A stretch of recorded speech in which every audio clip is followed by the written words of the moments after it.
Hello, my name is Swiss Bianco. In this video we're going to have a look at a KCI magazine for the R15. It's made in Korea. It's a rather new version that they make. One with a cartridge counter. We see here already I put 12 rounds 5.56 in, so we see a bit how that looks. There, it's a polymer magazine, currently available in USA, and the question is always how well is the quality compared with a PMag. So since it has some unique features or different features, I did get me one for test out.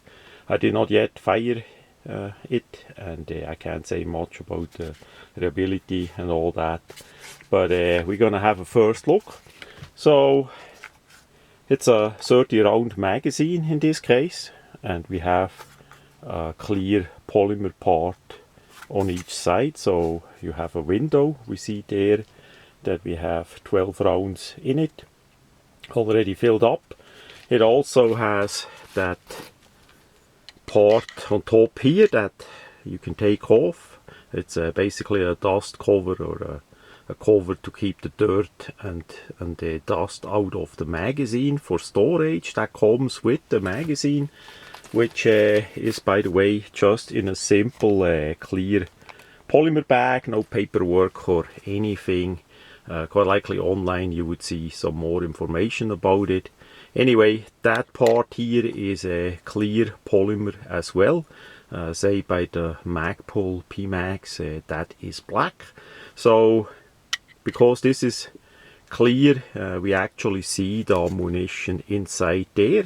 So that's positive in that regard. If you say you have a magazine without the slot here, the clear part, usually the regular magazines from Magpul are all black, solid black, and the top part is black too, so you basically only would feel it by weight if that is loaded or not. Here we just see through it and see there is ammunition in it, and of course on the side we see how many are in it.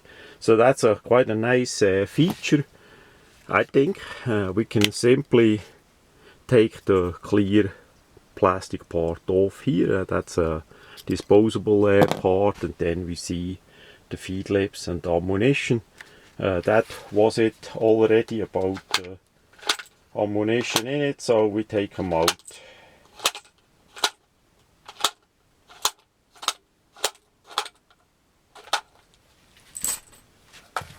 So that's how that looks. And we see a bit on the no-tilt follower there. I'm going to take that out as we take the magazine apart for easy cleaning and maintenance. We see it has quite some slots on the side, in the middle here, and behind not that much, because that is for the bolt hold open. So it should work with fluids, with water and all that relative well. That is a good sign there. We see here the way how the ammunition should be pointed in. That should be clear. We have the locking part. We have the caliber on it. Maybe it will work with 300 blackout as usual. Maybe with certain bullet weights not. We have the stamp of the manufacturing. Then here we have the counter all the way to 30 on that clear polymer part. The what looks like holes here and there are not holes completely through the plastic. That's quite likely how they mounted that clear plastic part inside the mold for put the black plastic around it. So there is no hole, it's just the counter. Then here the manufacturer. They manufacture magazines for quite a while. Some were not too well, and they did improve, of course, and some are pretty well, and we see how that one gonna go. Then we have some raised texturing. That could be a bit of a problem if you have magazine holder that is more for thinner magazines, like the aluminium, the original aluminium or steel versions that are a bit thinner, so it adds on the thickness, so maybe you're gonna have a bit problem inserting them. So that's about that. It gives you a pretty good grip. It also goes around in front and in the back as well, all around there, so you have quite a good grip for what it is. It could have been a bit more texturing on top of those dots, but yeah, it's not bad. Then we have the floor plate. We see the name again from the manufacturing company, made in Korea, and for the locking part they molded a part of an ammunition in it, so that way we already see the bullet part points forward, so you can put it in the other way. Now for this assembly you simply press down on the middle part. I do that off camera so that I don't have to reach around the camera too much. So you push it in, slide that out, we see there it's already a bit out, and then you can take that out. Always be careful, it's as usual safety first, press down because the spring wanna get out. Then we can take the part completely apart, and that's how that is. We have a nice molded plate there, nothing fancy or special, that should work. The rim here is pretty good too, I would say. Nothing too big or too little, that should work relatively well.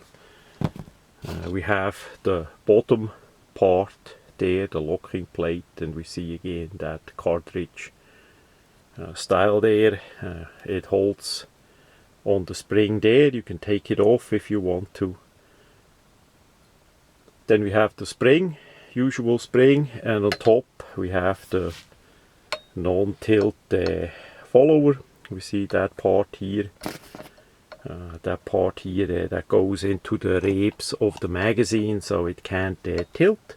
That was the main negative on the older magazines, that you sometimes had from the start they had followers without that part, that longer part here. They were just like this, and they could tilt, which means go that way in the magazine and cause problems, and that is from the past. Nowadays it should be pretty much gone, so they did also of course use a non-tilt follower there. And again we have quite some space, so fluids or sand or something could wiggle out. So all in all it looks pretty good, I would say. Price, by the way, was on this magazine $8. For a PMag we usually pay around $9. Of course that fluctuates and can be different over time. That is just how it is right now here in USA. So I did wanna test that out and just get one and try it out a bit, how well that's gonna work. I'm gonna put more information in the comments once I did shoot it, and especially if I had any problems.